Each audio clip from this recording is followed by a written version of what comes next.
好啦，我哋而家勾好咗個包底，同埋勾咗一圈40個短針啦。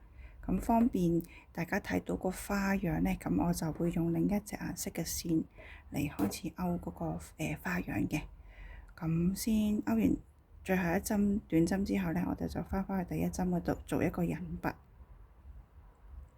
咁呢一圈呢，咁就係個花樣就係3個長針，一個鎖針，3個長針，一個鎖針咁樣去勾嘅。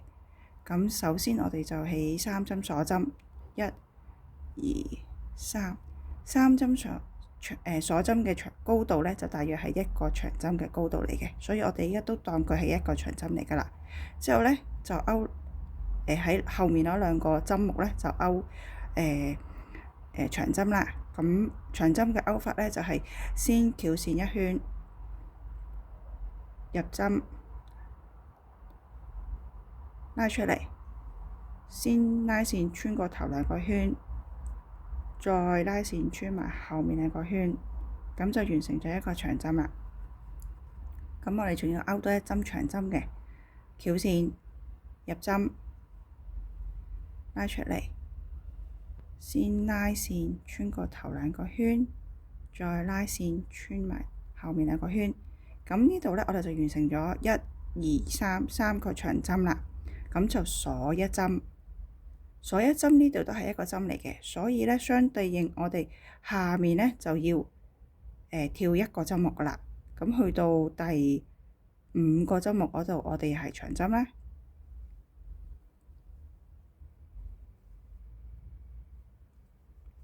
第6個針目又係長針啦。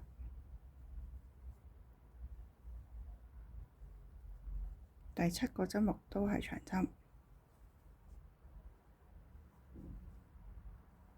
我哋又完成咗3個長針啦，咁就係鎖一針，跳過一個針目，再繼續勾長針，如此類推，3長針1鎖針，咁樣去完成呢一個圈嘅。好啦，我哋嚟到最後一組3長針嘅花啦。咁呢度1個長針，2個長針，3個長針，鎖一針。咁呢個第2行我哋係完成咗噶啦。咁我哋就要翻返去第1個長針嘅上面做翻個引拔嘅。咁我頭先講咗嘛，3個鎖針就為之一個長針啊嘛，所以喺3個鎖針嘅第3個鎖針嗰度做一個引拔。咁我要換翻另一隻色先，係方便俾大家睇到唔同嘅行數嘅啫。咁大家都係用翻一隻顏色一條線繼續去就得㗎啦。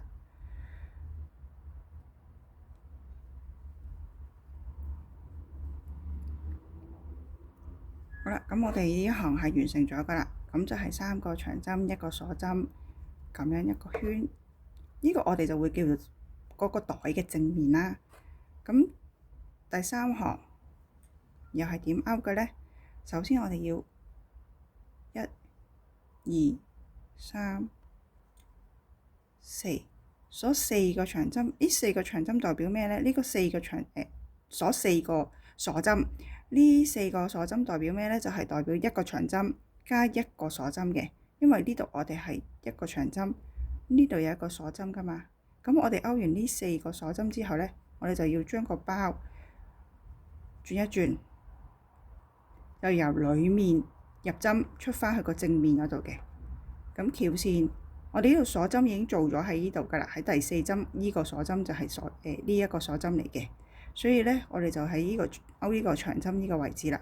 翹線入針，個包嘅裡面穿返出去，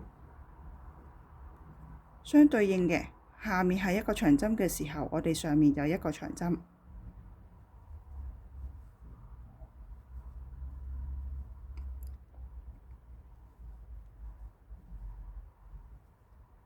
好啦，呢度勾咗3個長針，咁我哋就一個鎖針啦。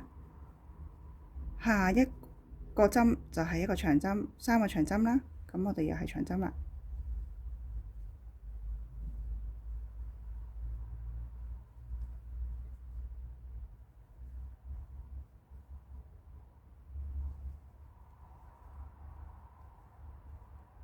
勾完3個長針，一個鎖針，如此類推，跟返上一圈嘅針，佢係長針，我哋就勾一個長針；佢係鎖針，我哋就勾一個鎖針。咁樣去繼續勾完呢一圈去咯。好啦，依家嚟到最後一個3長針嗰個花樣位置啦。咁我哋又係鎖完一針就勾2個長針先，一個、2個。咁呢度呢，我哋勾2個長針就足夠噶啦喎。點解呢？就因為我哋一開始鎖咗4個鎖針㗎嘛。咁我4個鎖針已經係包含咗一個長針加一個鎖針，所以呢，我哋喺我4個鎖針嗰度，我哋數1、2、3，去到第3個鎖針位置呢，就做一個引拔。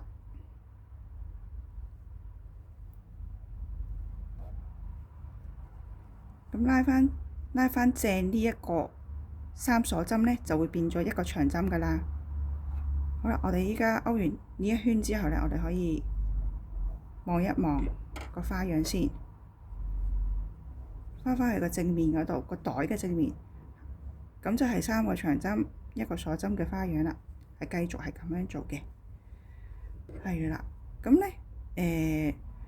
之後呢，咁我哋下一圈呢，就3鎖針，1、2、3，就擰返轉個袋，我哋去返正面去勾啦。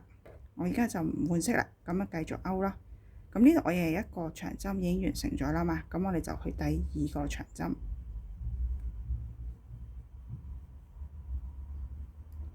第3個長針，鎖一針，之後就繼續落去，如此類推。其實呢個呢，就係重複返呢一行綠色嘅，希望你哋明白啦。